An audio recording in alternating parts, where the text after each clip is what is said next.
আর সেই প্রশ্নের উত্তর দিতে গিয়ে যে কেউ স্বাভাবিক হিমশিম খায়। কেননা ভগবানকে জানতে গেলে কি হতে হবে? আগে ভক্ত হতে হবে নাকি?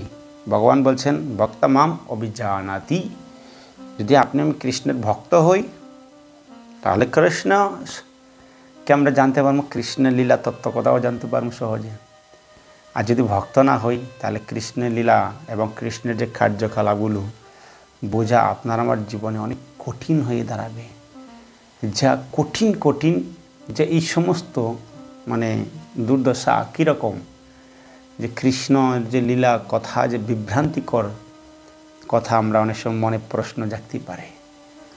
তো সেই জন্য আর যদি ভালো ভক্ত হতে চাই একজন ভালো তত্ত্বদ্রষ্টার নিকটে থাকা উচিত।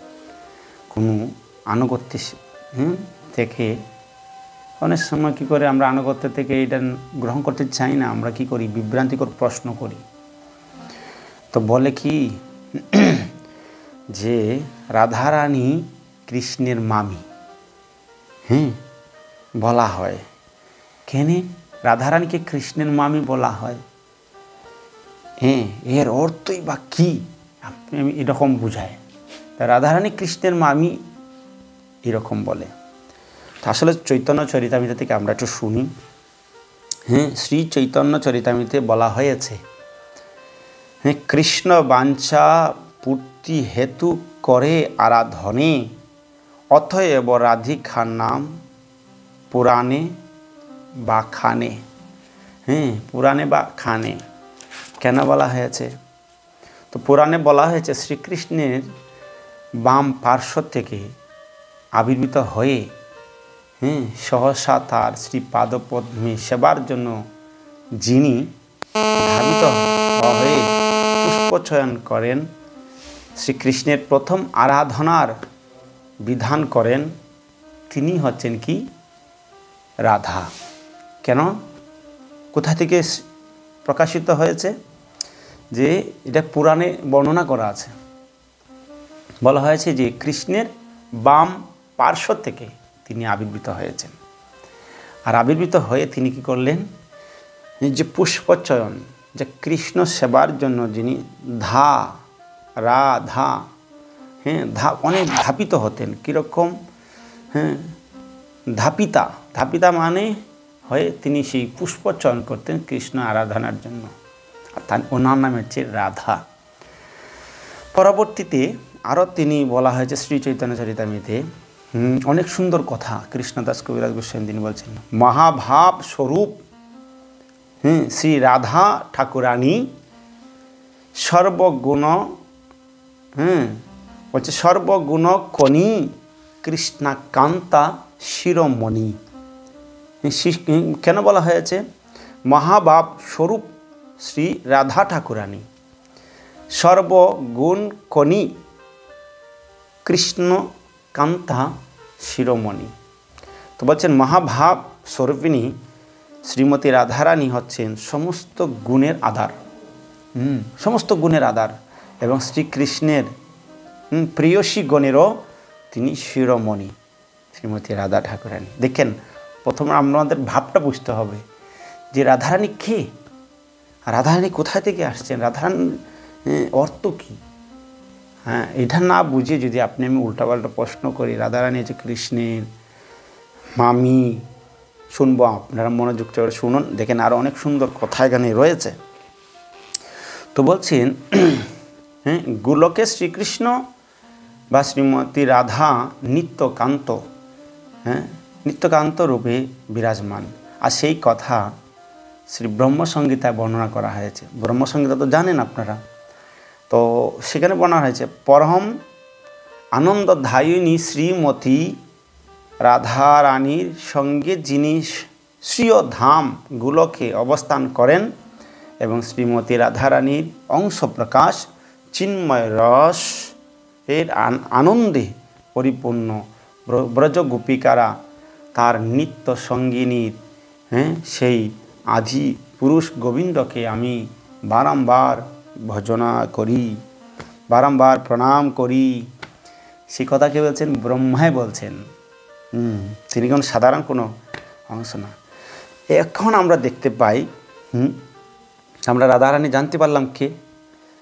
এখন আমরা দেখতে পাবো যে কারা সেই রাধারানীকে কৃষ্ণের মামি বলে এরকম উল্টাপাল্টা কিছু বলেন। তো ভগবানের ভক্ত পার্শ্বদগণ কত সুন্দরভাবে তারা শ্রীমতী রাধারানীর কথা উল্লেখ করেছেন, এরকম বর্ণনা করেছেন। কিন্তু জড় বুদ্ধি সম্পূর্ণ মানুষরা যেমন সব কিছু বোঝানোর পরেও বলবে 7 কণ্ঠ রামায়ণ পরে বলবে সীতা রামের মাসি। তো সারাদিন বোঝানোর পরেও তো যারা অত্যন্ত জটিল আর এবং কুটিল, যেমন জটিল আর কুটিল, আমরা রাধারানীর জটিল আর কুটিল আর গড়ে রাধারানী ছিলেন, অনেক দিন তারা সেখানে রাধা কৃষ্ণের লীলার সাথে যুক্ত ছিলেন। তো জটিল আর কুটিল খুব জটিল করতেন। রাধারানী যখন কৃষ্ণকে ভালোবাসতেন এবং জটিল আর কুটিল সবসময় তারা লেগে থাকতো রাধারানীর সাথে, কৃষ্ণের সাথে।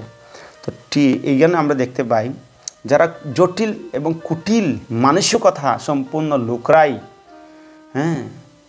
তারা কি করে রাধারানীকে কৃষ্ণের মামি বলে ব্যাখ্যা করতে পারেন। যারা জটিল, অত্যন্ত কুটিল, তারা বিভ্রান্তিকর, তারা কি করেন, তারা এই কৃষ্ণের মামি বলে তারা সমাধান। কারণ আপন লাম্পট মানে কি আপন লাম্পট ভাবধারা দিয়ে ভগবানের চরিত্রকে ব্যাখ্যা করা যাবে না। নিজের চরিত্র আমার ঠিক নেই, আর আমি যদি মন মানসিকতা ঠিক না করতে পারি, আমার নিজের স্বাভাবিক। আমরা ছোট্ট একটা কাহিনী শুনি। তো ভোরবেলায় এক চোর গিয়েছে চুরি করতে। তো তেল মেখে গিয়েছে,